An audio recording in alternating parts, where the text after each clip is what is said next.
Welcome into the CHGO Blackhawks podcast. I'm Jay Zawaski with Greg Boysen and Mario Tirabassi. We are 8 days away from Connor freaking Bedard. Let's go! Officially being a Chicago Blackhawk, but there are some other picks the Hawks have to make, like a butt ton of them, and we're going to profile, just as we did yesterday, some of our preferred draft targets. Before we get to all of that, make sure you are smashing that like button on YouTube. Make sure you are following the show on YouTube as well. Hit that subscribe button. Podcast listeners, follow, subscribe, whatever your app calls it, do it. And leave us a 5-star review on Apple Podcasts or Spotify. And tell a friend. Hawks season is here, man. It is here starting next week. We've got the draft. We got free agency on July 1st. Development camp. The offseason is underway. And it's a great time to be a Hawks fan. You know, it's really exciting. So make sure you tell some friends about us. It'd be greatly helpful. And again, let's reiterate, smashing that like button. Yesterday, we had thousands of views of our YouTube podcast and hundreds of likes. That means a significant percentage of you are not smashing that like button. So do it. That is a 1 second way to help us out big time. Smash away, everybody. In a game of smash or pass, you smash it all the time. Always. Especially the like button. All right, so we've got another crop. That is a crop of prospects to get to today. We are going to start with Gracyn Sawchyn. What a hockey name. Yeah, that is a WHL name for sure. Yes, he is a center for the Seattle Thunderbirds, friend of our friends. Yes. Colton, Nolan, and Kevin. 5'11", 160. He is ranked 44th by Scott Wheeler in The Athletic, 38th by Flow Hockey's Chris Peters, 24th among North American skaters by NHL Central Scouting, and 13th by Elite Prospects. Gracyn Sawchyn. Greg, that is your man. Yeah, this is an interesting prospect. Another one of these guys that kind of all over the place on draft boards. Some people think he's a first rounder. Some people think he's a second rounder. The first thing that pops to mind when reading scouting reports, watching film on Sawchyn is his playmaking ability, his hands. He's very creative with the puck. But he's also a physical player. He's not the biggest player in the world, but he finishes his checks. He goes to the middle of the ice. He's not afraid to get it, dirty in a board battle. He plays center and wing. I think now, at least at this point, he's going to project as a wing on the professional level. Played on a very deep Seattle team. Played further down the roster. Didn't get a ton of power play time, but still averaged a point per game with 18 goals and 58 points. So still putting up the numbers, even though having kind of a smaller role on a very good team. As I said, he's a two-way player. He constantly pressures the opponent. He finishes his checks. He wins those board battles. He's hard to play against, and that's the type of guy Luke Richardson wants on his team. There's no doubt about that.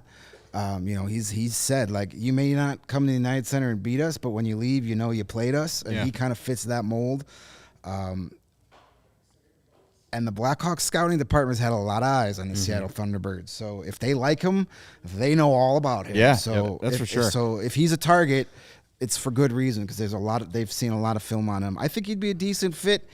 Maybe for one of those second round picks if he's there. I wouldn't go crazy. I think first round might be a reach for him in a draft like this.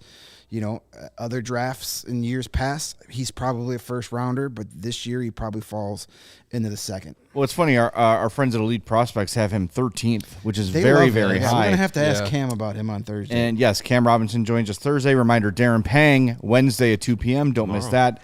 But in their draft guide, Elite Prospect says, we're sticking our necks out a bit for this player, and we know the stakes. The ranking is going to make us look like geniuses or complete buffoons with very little ground in between. But they say he's a great stick handler, a great passer. He puts up numbers wherever he plays on top teams. And they do mention he's got some dog in his DNA. So I do like the shades of Troy Terry and Robert Thomas. Okay. I like the guy that. from Matchbox 20? Yes. He Nice. can sing it up and He can push you He's around. gonna push you around. And he will. Nope. He will. I'm not a Matchbox 20. No, you like. How can you like on. Train and not like but you don't Matchbox like 20? It's the same I band. chose Train instead of Matchbox Yeah. 20. Same band. You guys No, don't let's know be the big honest. Train versus Matchbox 20 band wars? Yes, I did buy that CD probably for a penny from Columbia House, but after some listens, I don't know, I moved on. Who would have thought Columbia House would have gone out of business? I love. Here's 100 CDs for a penny that you'll never Actually, pay for. honestly, BMG was the ones for the penny. Columbia House was like you had to buy 7 full price, but then you'd get like 14 or something like that. Yeah. And that was the 90s. Okay, moving on. All right, for all you under 30, you can start paying attention again. Just Google it. Google it, yeah. Yeah, I think Sawchyn would be a guy that would fit the mold of what the Blackhawks are looking to do. He's a battler. He's a good skater.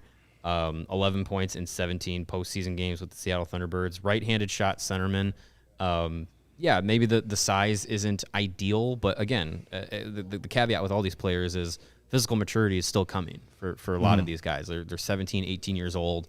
They still have some years to grow into their bodies. And look, like once they're NHL draft prospects, they have access to NHL conditioning and workout regimens and trainers and all that. So it jumps a level from playing in college, playing in junior, playing overseas in a junior program to having actual an NHL team talking with you about, okay, you're here with your with your physicality. Now you have to get to this level, and this is how you do it under our program, under our nutrition, things like that. So yeah, at 5'11", 165, like I have no concerns with that with a guy like Sawchyn. And look, he's got the pedigree of places you want to play and programs you want to be in. He played with Shattuck St. Mary's a few seasons ago. Was with the U.S. development program before going to Seattle. Like he's gone through some pretty good programs. So Pierre McGuire knows all about. Yeah, he will be definitely on Pierre's radar if he needs to have a radar. But yeah, I think with it being Seattle, that's the familiarity is there. So I think Sawchyn would be an interesting choice, and I agree, probably more of a second round option. If he's not there, I don't think you're going to sweat it because there's a lot of good options that the Blackhawks could have in those early and mid second round picks. What's funny, as we mentioned the polarizing thoughts about him, Elite Prospects has him 13th, Hockey News has him 90th. Yeah. That's a huge gap, but Hockey News says the kid's got skill and tenacity plus the ability to make something happen. In no time, light frame and skating are his cons. Put up solid stats on a loaded squad. Yep. I mean, it's all over the board, but I think a lot of times those players will slip and then you get a steal. Yeah, so I think it's interesting. He could be one of those kids that are like next year when he's back in Seattle and he becomes one of the top players, he might like have an explosion and people are gonna be like, wow, how did he fall to the second round or third round? Yeah. Could be the ideal, just, not being held back, but just because he's on such a good team, his numbers buried a little bit. And that Seattle team loaded up Yeah. for this season, so they're gonna graduate a lot of players. So the opportunity for him to get an elevator role is gonna be there. He's got a chance to be, top line guy next year, and we'll see what he does in that role if he's a Blackhawk prospect at that point. All right, next up is center Danny Nelson from the USNTDP and the University of Notre Dame, home of your Fighting Irish. Eventually.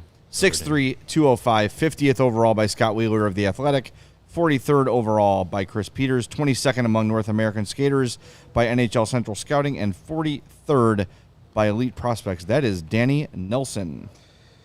Yeah, Danny Nelson is a guy that's really shot up the board as the season progressed, especially as the season ended. He finished his season on a 16-game point streak, which last time I checked is good. Yeah, this is a quote from Danny Nelson himself, which makes me like him even more. I watch Leon Draisaitl and try to model my offensive game after him. The way he protects the puck and makes plays down low is really impressive. That's something I want to try to bring to my game and improve upon. I like that. Trying to be Leon Draisaitl on a team that already has Connor Bedard might work out. I don't think he has the raw talent of Leon Draisaitl, but it's a good lofty goal to have. It's Nelson's transition game that really sticks out and gets scouts excited. For a bigger player, now this is a kid that started his career as a defenseman and moved to forward about 3 seasons ago. So he's still learning the position. He's done it well, but he gets the puck through the neutral zone quickly. He excels at zone exits, and it does great at entries. And in today's NHL, the less time you spend in your own end and in the neutral zone, the better chances you have of winning hockey games, and he helps with that. A lot of his projections have him as a bottom six guy, a third liner, but you need guys like that. As we've said multiple times already in this week, you got to have guys like that to build a real championship contender. He's going to give you some size and skill on the bottom six. He'll go to the dirty areas of the ice, win those puck battles, and create space for his skilled line mates, and able to score a goal every once in a while. He's got a good heavy shot. He's going to need to work on his speed and acceleration, but again, lots of these guys does, pretty much, myself included. And he is going to be going to the University of Notre Dame, not this coming fall, but the following fall, 24-25. That's a top-notch hockey program. And he's going to get to be coached by our pal Brock Sheehan, who was hired today as an associate head coach after getting kind of caught up in the middle of the Chicago Wolves Carolina Hurricanes dispute. Got kind of the shaft there a little bit. A raw deal. He lands on his feet. He gets to go coach at his alma mater. So good for Brock Sheehan. Yeah. And he could probably maybe tell us all about Danny Nelson here in a couple years. One thing I like about reading about Nelson is they talk about him as a play driver and a puck carrier and somebody that thrives on great breakout passes. And we talked about this with a couple guys yesterday, where the way you see this team being built and you see the kind of players they're bringing in, those puck-moving defensemen, just as it was in a dynasty, it's going to be a way that they generate a lot of offenses. Get those Korchinski types moving that puck up the ice, those speedy, crafty forwards taking the puck and carrying it into the zone, and that's how you're going to generate a lot of offense, and Danny Nelson checks that box for sure. Yep. So, look, like as you get into the nitty-gritty of the draft and you're talking about first, second-round guys, they're all kind of going to be sort of similar, right? Put up big numbers, could we work on their skating, has a decent shot.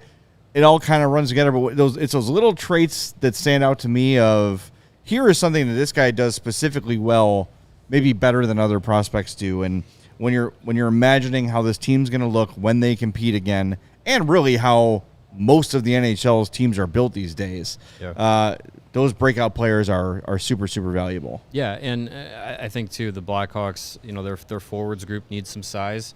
He brings it at 6'3", over 200 pounds, left-handed shot. Look, being part of the gold medal winning U18 World Championship Team USA team, 7 points in 7 games, 4 goals, 3 assists. Being able to do it on that stage is really important. It's a good indicator of hopefully some good things to come. So yeah, I think yesterday we talked a lot about sacrificing size and skill and how those things are weighted. I feel like Nelson is the kind of guy where his time, like you said, his time playing defense, playing the defensive position probably helps that two-way game as a forward and can be an asset to him as he develops. It's two different ways of kind of seeing the game, and not many players can make that transition, forward to defense or defense to forward and make it stick. Few have. Brent Burns did it pretty well. Dustin Byfuglien did it pretty well. Danny Nelson, I think that's a difficult transition, but I think so far the results of him as a forward are looking pretty solid. So yeah, if Blackhawks want to get big on the wings, go for it. All right, now we're going to move on to the first goaltender we've covered in our draft profiles from the USNTDP and soon-to-be Michigan State University. Goaltender Trey Augustine, 6'1", 185, 55th overall by Scott Wheeler of The Athletic, 55th overall by Chris Peters of Flow Hockey, number 3 among North American goalies by NHL Central Scouting, and number 45 overall by Elite Prospects. You talk about goalies with just a huge resume heading into their draft year. Trey Augustine is got to be one of the more decorated going into their draft years. He's got a World Junior Championship, I believe it's a bronze medal under his belt this year, a U18 World Junior Championship gold medal this year, also a U18 World Championship silver medal from last year. So he's been the Team USA backstop at those levels for the past 2 seasons, and he's done a tremendous job doing it. He's definitely already got the decorations. One of the biggest things that stands out for Trey Augustine is his one loss in regulation this year. One loss in regulation with 47 starts. He had a .926 save percentage this season with the U.S. Development Program, which is super impressive. This coming from our friend Chris Peters at Flow Hockey. Says winning the World U18 gold medal and playing some of his best hockey in that gold medal game was a validating performance. Augustine lost one game in regulation all season. At 6'1", he's right on the edge for NHL teams who value size more in goaltending, but his poise and composure are hugely attractive qualities in a goalie. On top of that, Augustine has legitimate technical skill, reads the game exceptionally well. His coaches also laud his preparation and intense focus. I think, with the Blackhawks, where they're at right now with goaltenders, you have Drew Comezzo, you have Arvid Soderblom, you have Jackson Stauber, like these young guys coming in. You have a decision to make about Dominic Bassi, who was one of the better college goaltenders last season for St. Cloud, which was a top program last year. And then you have, its name always escapes, Mitchell Weeks, also in the system, and you got Peter Mrazek. So right now, Peter Mrazek, he's going to be here one more season, but that's the future of your goaltending position. And Blackhawks are in a position where they can and should take some risks on a goaltender, because you have some confidence in the young guys coming up. Why not keep one guy in the system always as an option? And Augustine, it's a player that's coming away, from his U.S. program time. He's going to Michigan State. He's going to be a starter at Michigan State. I just think it's a good situation. He's probably going to be like Comezzo, where he spends 3 years in college. So you're not worrying about, if they draft him now, what's that going to do for Soderblom and Comezzo? Probably nothing, because it's going to take some time for Augustine's game to round out. So I think the Blackhawks are in a position to continuously roll the dice on goaltenders. I think he's going to be there in the second, maybe even third round. I don't think there's any reason not to take a look at a goaltender. And I think Augustine's one of the more accomplished ones. And, 6'1", it's not the biggest goalie.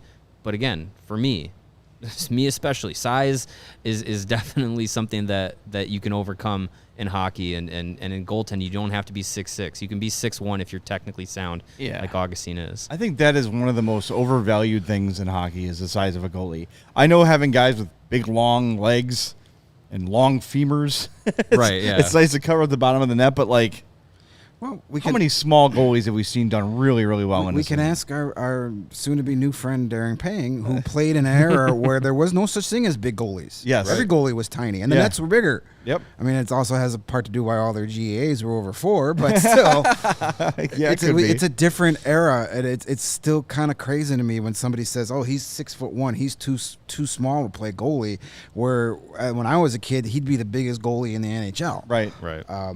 And people had a lot of the same concerns that they have on Trey Augustine, they had about Dustin Wolf, and that's worked out pretty well for he's been Wolf good so far. We have a graphic here from Elite Prospects, which is very useful and also hilarious, because they Photoshop his face behind the mask of Trey Augustine. That was not me. That is from the Elite Prospects Draft Guide. But if you're watching on YouTube, it shows you kind of the hot and cold zones for Trey Augustine. It's good to know that he stops 99% of the pucks hit directly into his chest. Yes, one's hitting his chest. I'm worried about that one that got. There's that one that ripped through his sternum. That's why his head had to be reattached to his body. Apparently. It looks like his worst spot is high glove. And then he's he's not saving a lot of shots. You can't win a Stanley Cup with a guy with a poor glove hand. You can't. I've heard that before. That's for sure. I just wanted to share the graphic because I thought it was funny. Wonderful graphic. That they put his face behind the mask. That is wonderful. I'm in favor of drafting a goalie every year. We asked Mike Donahue, former goalie himself, that, and he kind of agreed. You got the goalies take different paths to the NHL. Some can get there in 3-4 years, some 5-6 years.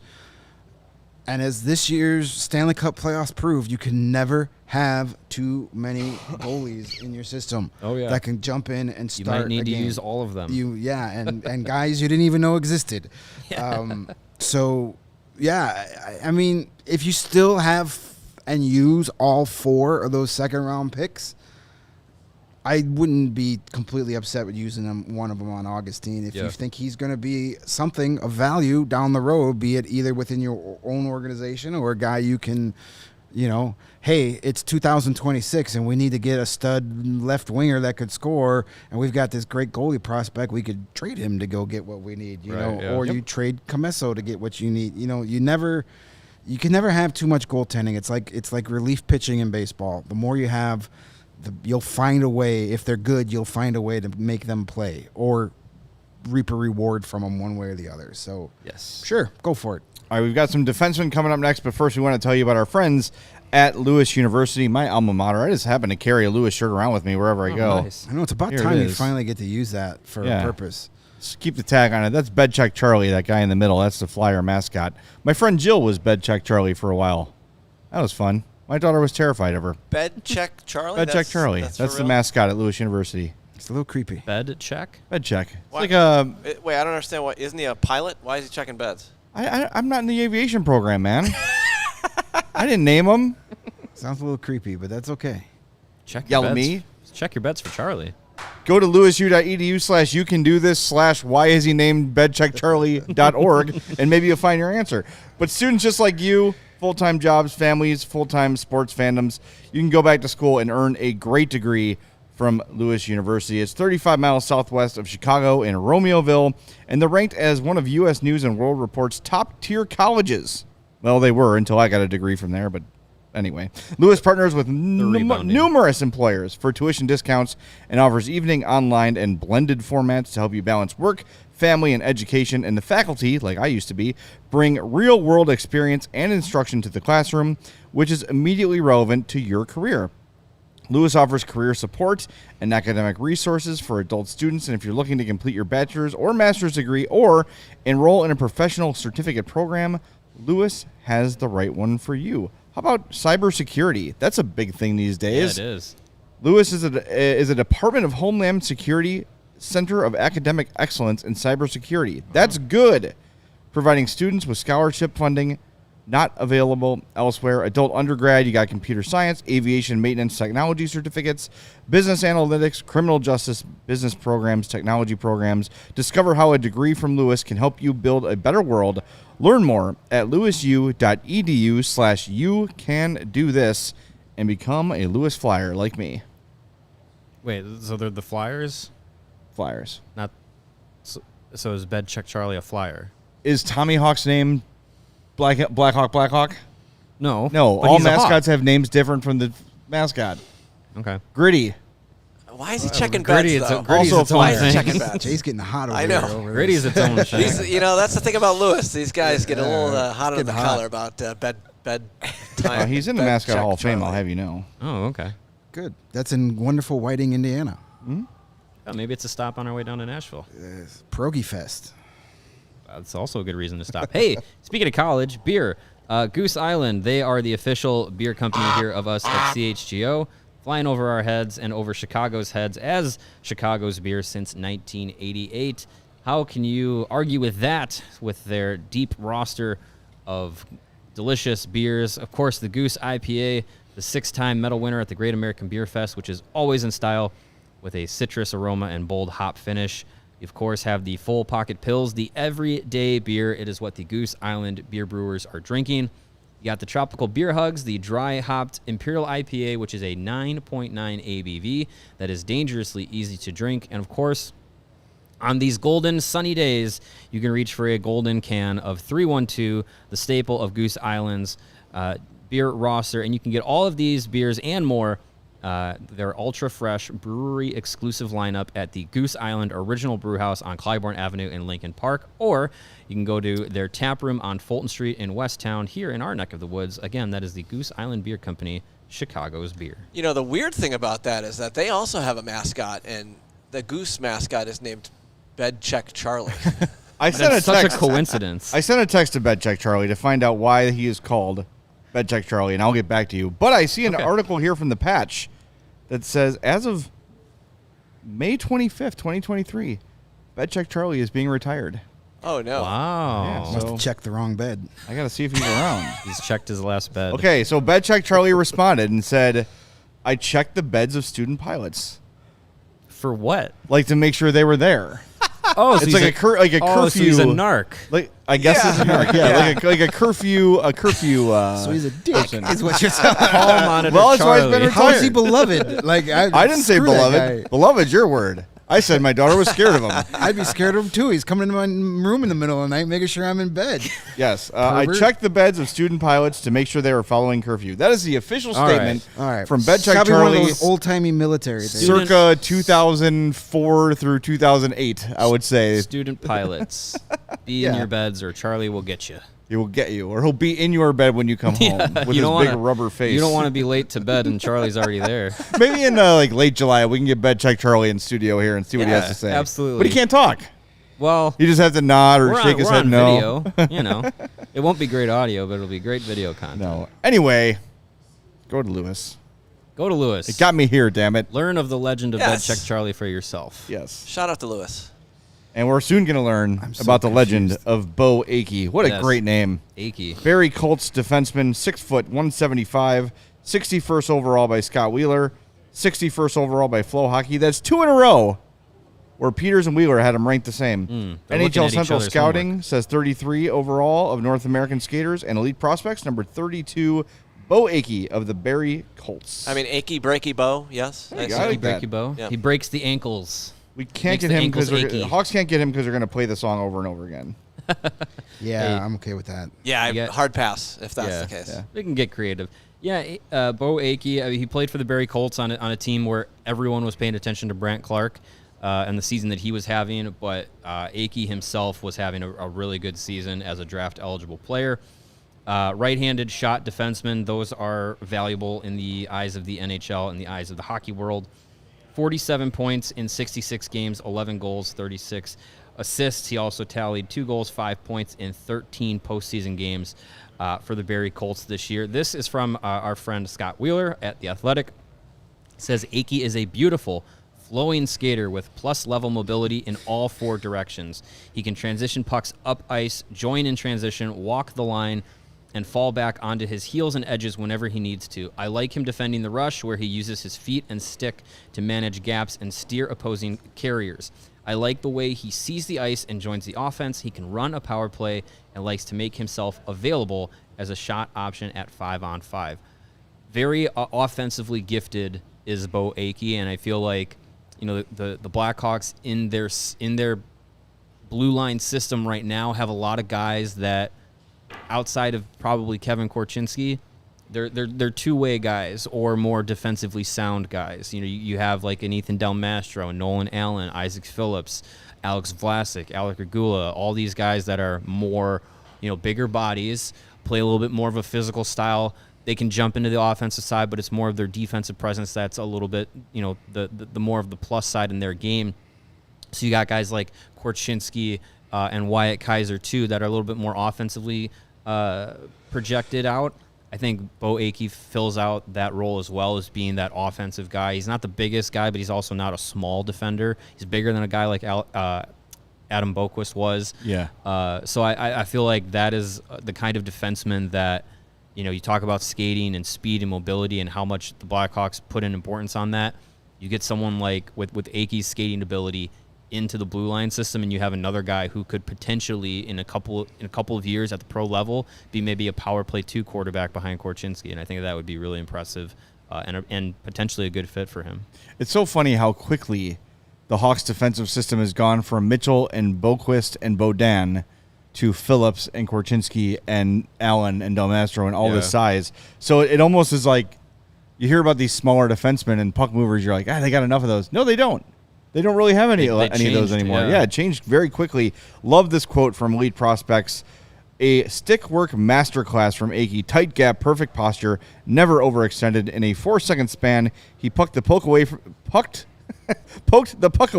from the opponent twice before pivoting and stick lifting another. That is from Mitch Brown, Director of North American Scouting for Elite Prospects. Thought that was Stick from- work is hugely important in today's game. Especially if you're a little undersized. Yes. Yeah. Yeah. Yeah, and as Mario mentioned, I think a lot of people, like if they use the 2nd-round pick on a defenseman, might be like, oh, what are we drafting defensemen for? We've got a ton of defensemen. But as you mentioned, if it's one of these offensive-minded defensemen, they don't have a ton of those. So it's not necessarily just being redundant and adding another, Nolan Allen, Ethan Del Mastro to the mix. It's getting something that you missed out when you traded Adam Boquist and Bodine was a bust and Mitchell was a bust. Like, you got to replace what you lost there. All right, next up we have Youngstown Phantoms and future Badger and gunslinger William Whitelaw. Love that name. William Whitelaw. Nice. 5'9", 175. 57th by Scott Wheeler. 78th by Chris Peters. 42nd among North American skaters by NHL Central Scouting. And Elite Prospects has him at number 48. When I read about William Whitelaw, the things I hear about him is complete package. He kind of can do everything you need a forward to do. This is not going to be a guy who's going to be an NHL superstar by any means. But Elite Prospect says he is a clear-cut first-round pick. Another one kind of polarizing depending on who you're reading about. But instead of like very specific, like yesterday we talked about Oliver Moore as like just this incredible skater. What they say about Whitelaw is that it's everything. He's kind of good at everything, which makes him a really solid middle-of-the-lineup player on a good team.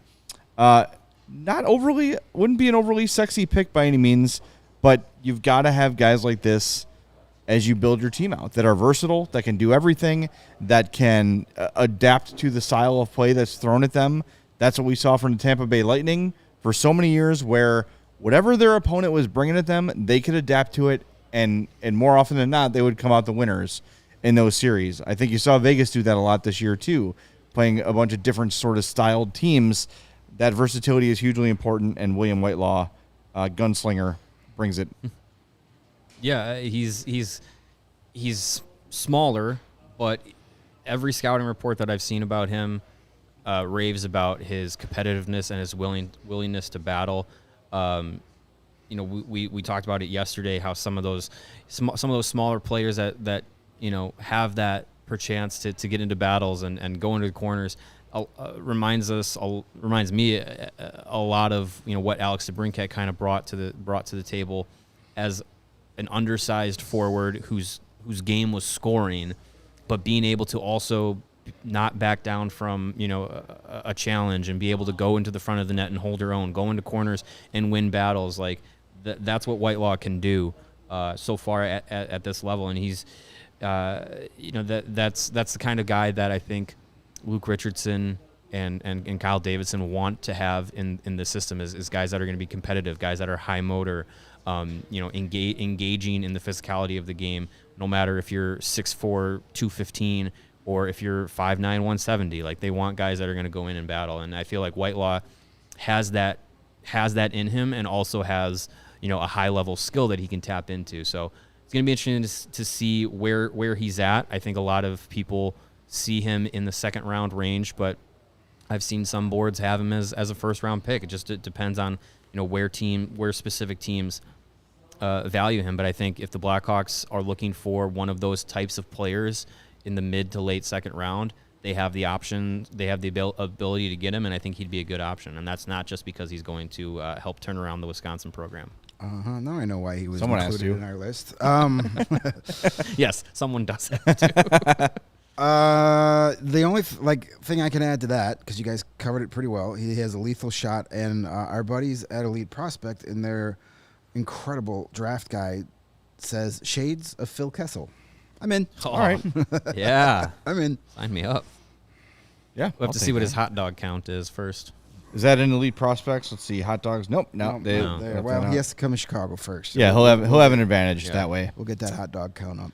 All right, next up is Bradley Nadeau, he of the missing E.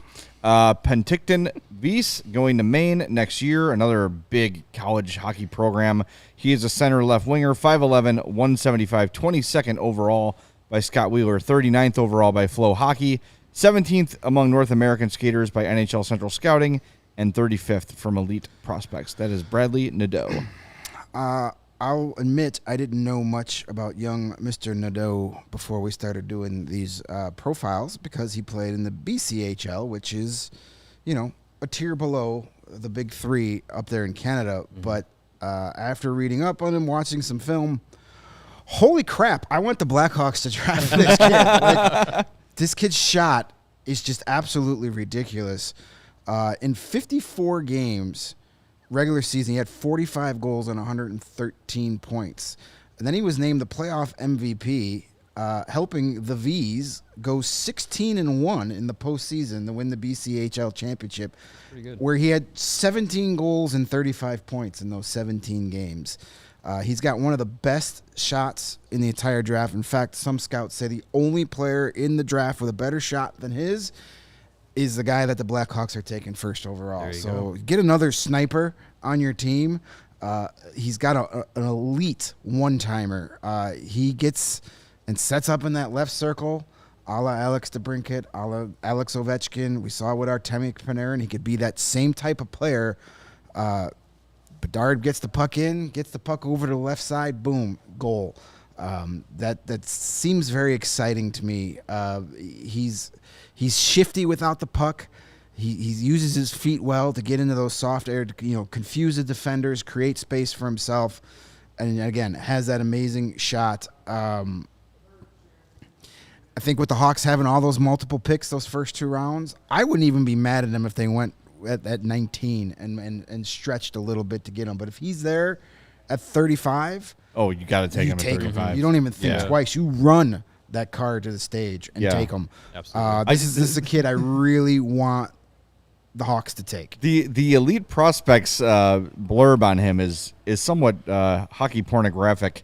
There probably aren't enough superlatives in all of the English language to describe Bradley Nadeau's draft year with Penticton. It's always hard to say that. The power he creates off his shot is not only downright terrifying to witness in person, but also awe-inspiring from a mechanical point of view. That's something. I mean, I like that. yeah, Like how that that's sounds. and it says other than presumptive number 1 overall pick Connor Bedard, Nadeau's shot doesn't have many rivals in this year's draft.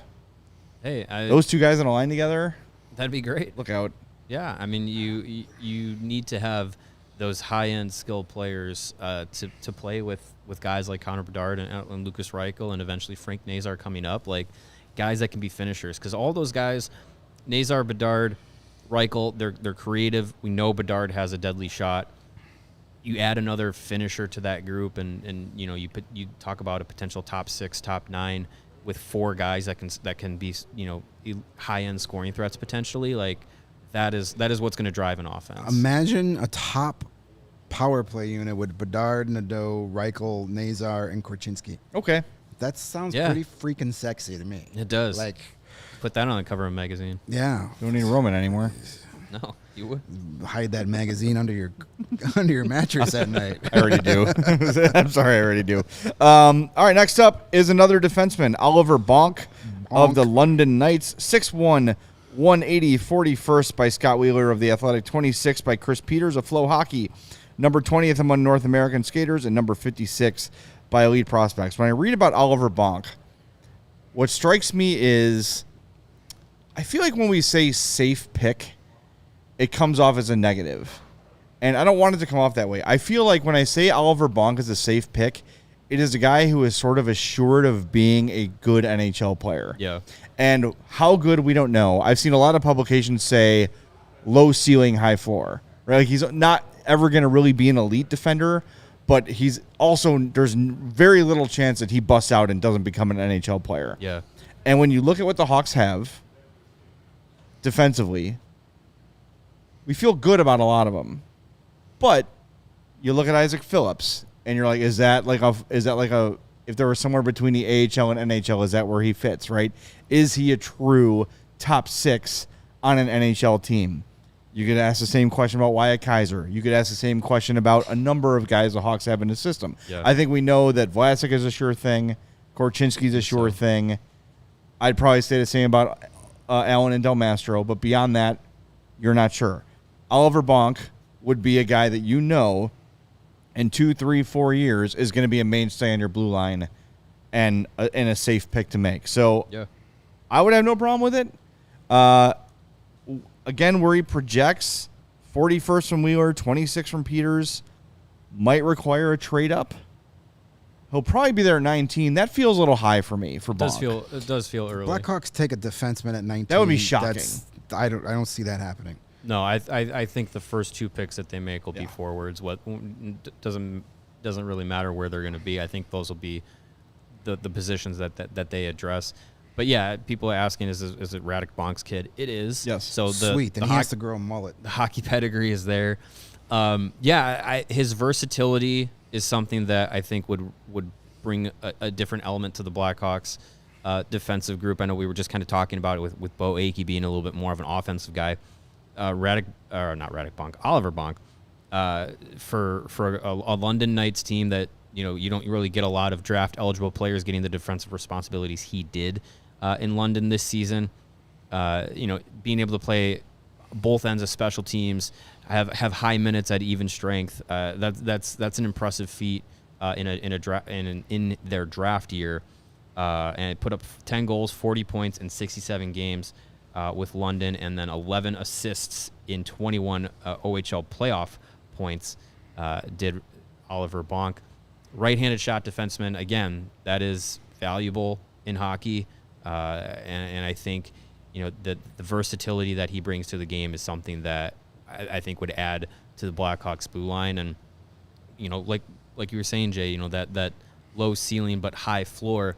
If you draft a guy who, maybe he's nothing more than a number 5, number 4 defenseman, but nothing less, fine. You need that's great. You need those guys, exactly. Yeah, Sure. You're not going to have a defensive core of 6 Norris Trophy candidates. No. By the way, kids, if you want to see one of the greatest mullets of all time, just type in Radek Bonk on the Google. That draft Google photo? His draft photo of the greatest mullet of all time. So Oliver, you better have a mullet in Nashville, or I'm not picking you. Here's a couple things, and we'll move on from Elite Prospects. They describe, it's glorious. It's nice. Oliver Bonk, they describe him as a hammer and a play killer with shades of Jake McCabe.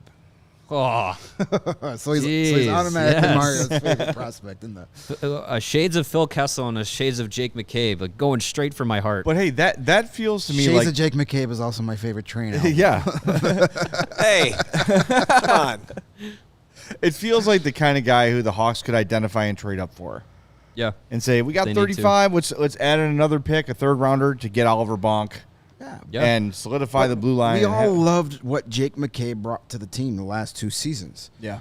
And he wasn't flashy. He wasn't an all-star. He was in our hearts. He was, and we voted for him. Yeah. But he didn't get enough votes. But he's not a Norris Trophy winner. But the Toronto Maple Leafs were like, "Hey, we want to win a cup this year. That's a guy we need." Yeah. So, as you said, if he's just a 4th or a 5th guy, but no worse, take that. okay. Yeah. A sure thing NHL defenseman, even if he's a 3rd pairing guy. There's a lot of teams that went the entire season without being able to identify who their 3rd pairing guys are. Yeah. This next guy, there's Radek Bonk. Look at that. That thing is glorious. Yeah. Oof. That's a lot of work, man. And He's got to curl he's got to perm that's- the bottom of It's a it. dedication. I'm with Nate in the chat who was asking about if it's his kid, and he said, "Man, I'm old." I'm like, I agree, Nate. I am also old because I was thinking about Radek Bonk as soon as I heard 3rd the name. overall pick the year he was drafted, just on the mullet alone. Yep. That makes Nothing sense. to do with it. his hockey skills. Yeah. So Oliver better have we better see him in Nashville with at least a little bit of a party in the back going Also, on. you want better. to talk about easily a high-selling Hawks jersey? Just Bonk. Bonk. Yeah. Bonk and Doc. Let's keep it simple. Achy Bonk Doc. There's a lot of people in the chat asking about specific people we haven't done.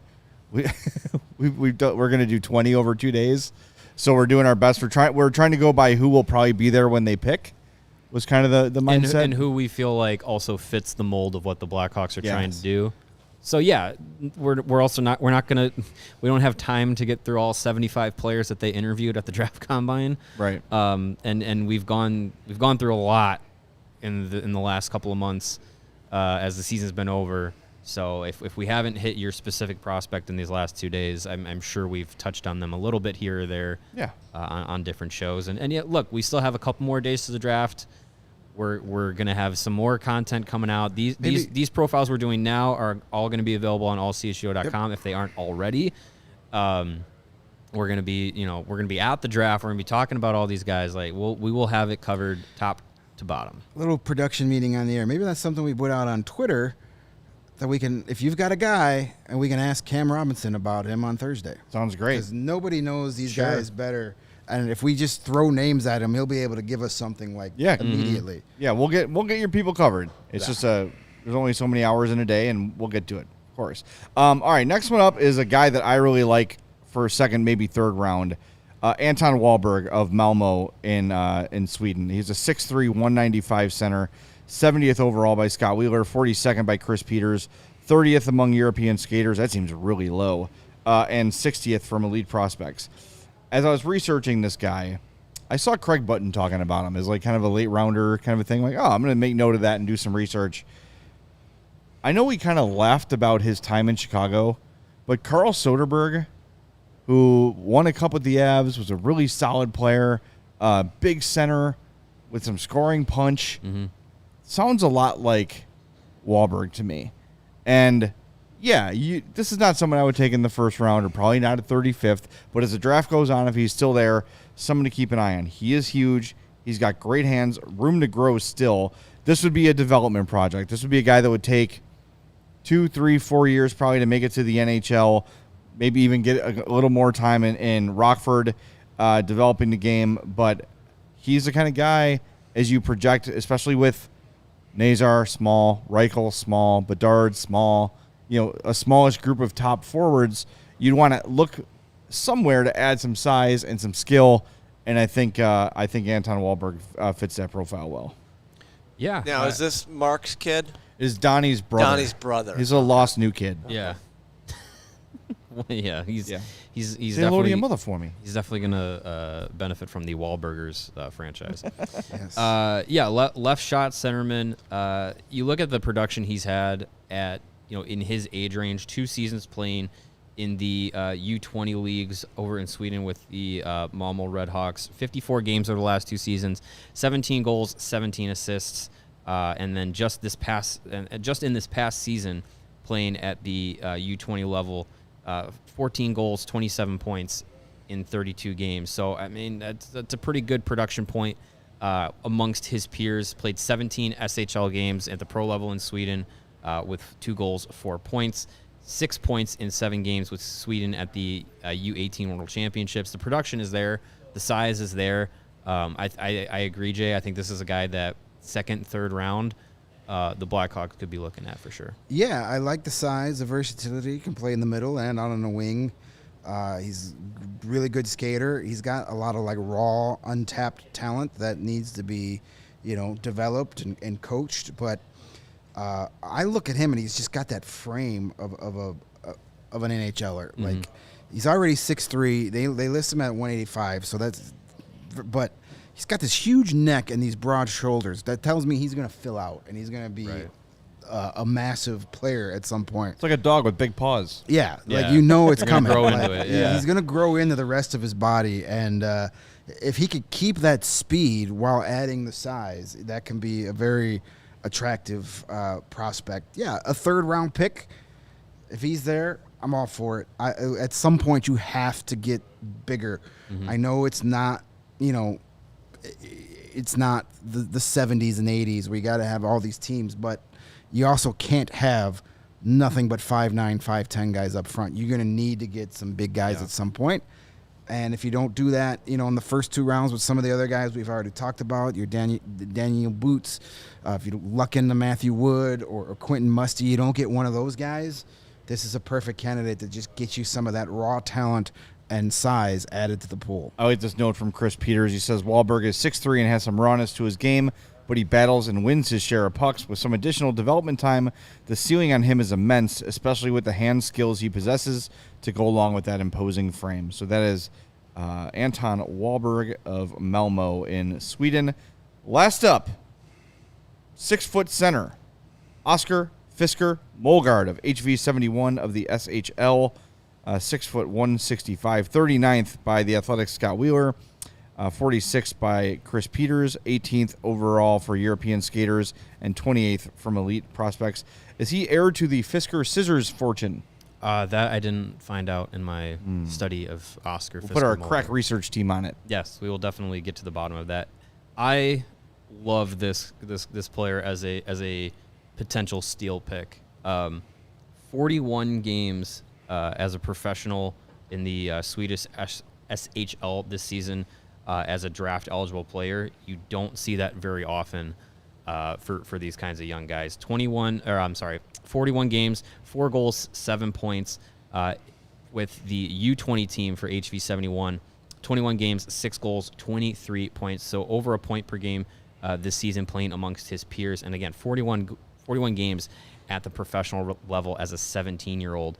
This from Stephen Ellis of the Daily Faceoff. The fact that a 2005-born player played more than 40 games against some of the best competition in Europe is nothing to sneeze at. He was excellent against U20 competition, and honestly, the smart, controlled center could end up becoming one of the biggest steals of the draft given his pro-ready tools.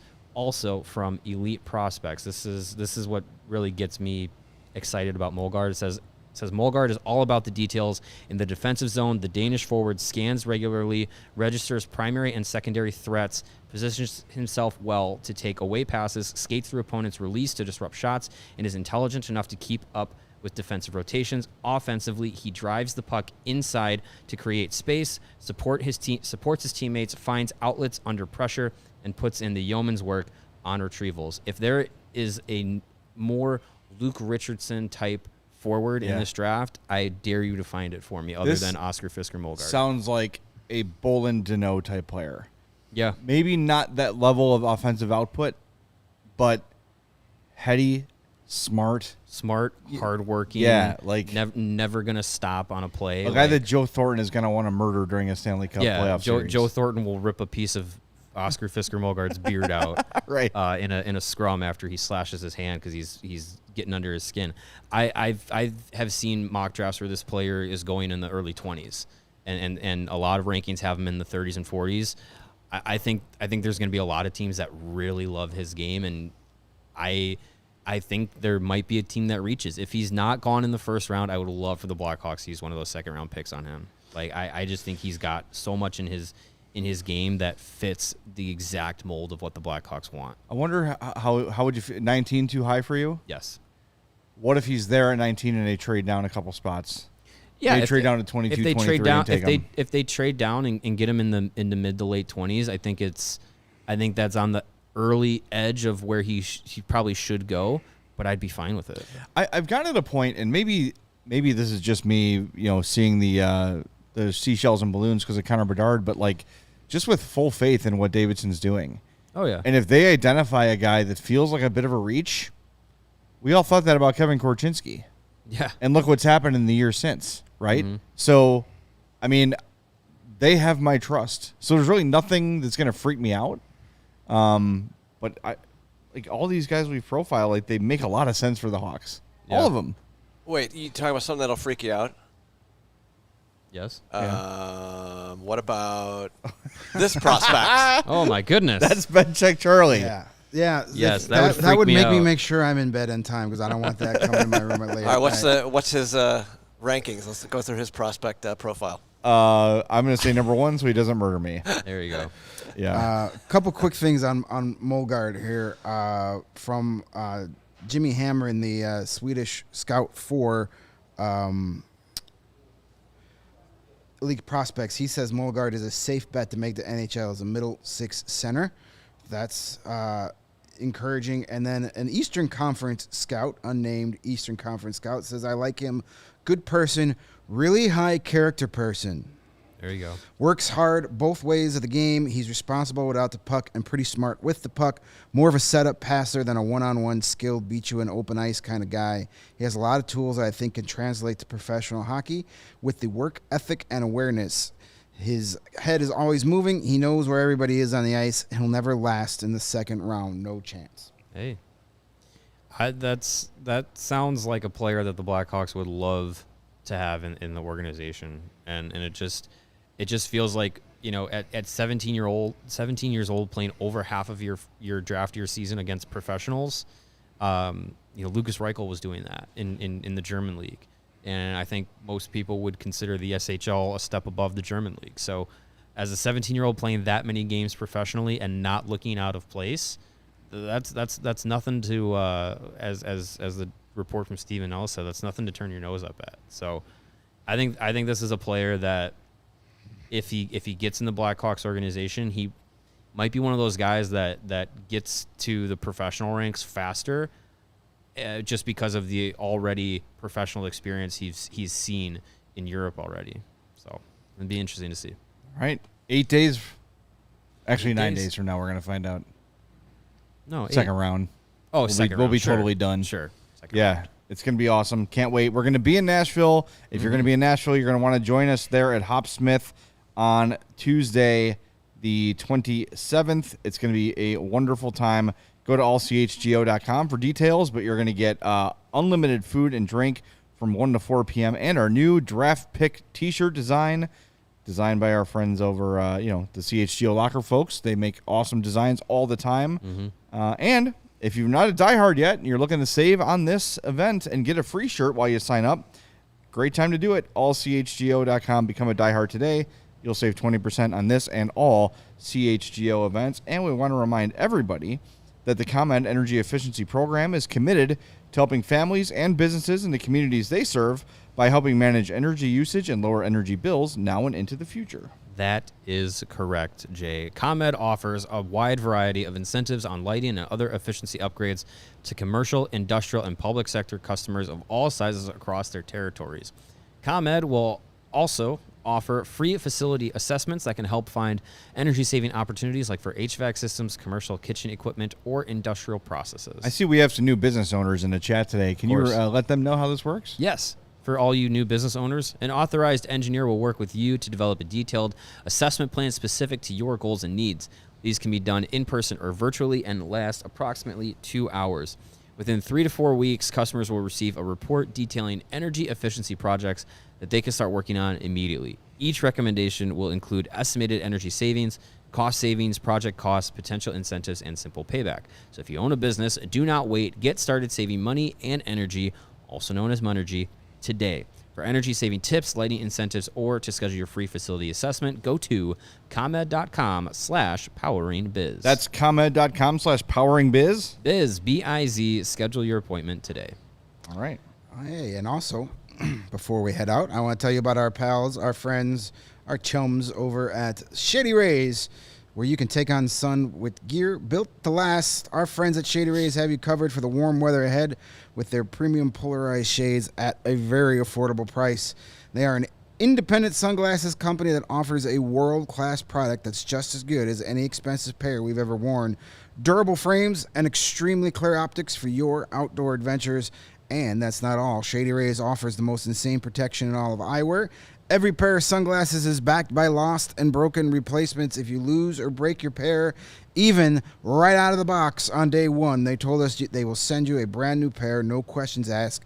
You can wear your Shady Rays with confidence because if you break them, they will be replaced. Together with their customers, Shady Rays is providing much-needed support to nonprofit partners throughout the United States with the Shady Rays Impact Program, doing everything from building play sets for pediatric cancer patients to providing young adults with MS the outdoor adventure of a lifetime. Shady Rays is making an impact in your community and others just like it now and for years to come. And if you don't love your Shady Rays, but you will. You will. But just in case you don't, but you will, you can exchange them for a new pair or return them for free within 30 days. There is absolutely no risk when you shop. And exclusive for our lovely, beautiful listeners, that's you folks out there in podcast land, Shady Rays is giving out their best deal of the season. Head over to ShadyRays.com, put in 2 or more pairs of their award-winning polarized sunglasses in your shopping cart. When you check out, pop the promo code CHGO in, and they're going to get 50% off that and any order of 2 or more pairs of their sunglasses rated 5 stars by over 250,000 people. That's a lot of people. And hopefully that many people are tuned in tomorrow at 2 o'clock. Yes. When we are joined by new Blackhawks television analyst Darren Pang. Cannot wait for that conversation. It's going to be a wonderful time. So tune in. We'll talk to you at 2 o'clock tomorrow. And remember, Bed Check Charlie is always watching. Oh, God. That's right. That's chilling. There goes sleep tonight. I'm going Hit that like straight to button bed at when I Bed get Check home. Charlie. We're going to call him Like Check Charlie. And if you've not liked the video, he's coming for you. We'll talk to you tomorrow at 2 on the CHGO Blackhawks podcast.